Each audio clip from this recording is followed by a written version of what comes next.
And this one is me speaking to myself. Be aware of and let go of the need for perfection.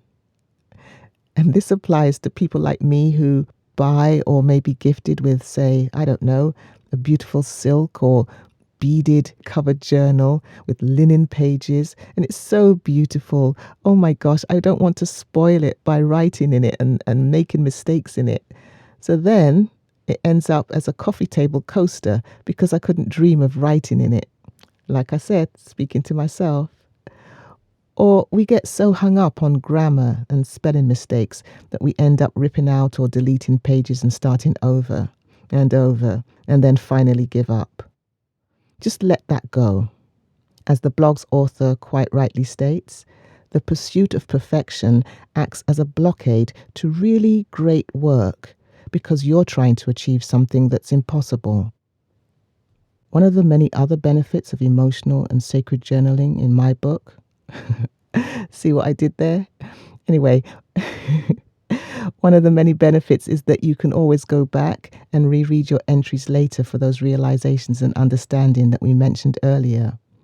And that's when you might even stumble upon some entry or even a prayer, a poem, an idea that came through you a while back, which now that you're reviewing it through the lens of your current life circumstances, it takes on a completely different and perhaps even deeper meaning. I know that certainly happened to me on numerous occasions. And I also journal my dreams, and I get great ahas from that when I find entries later on.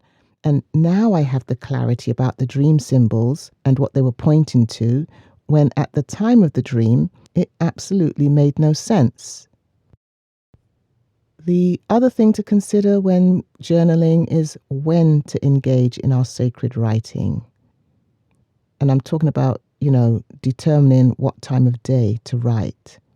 So obviously this will differ for everyone.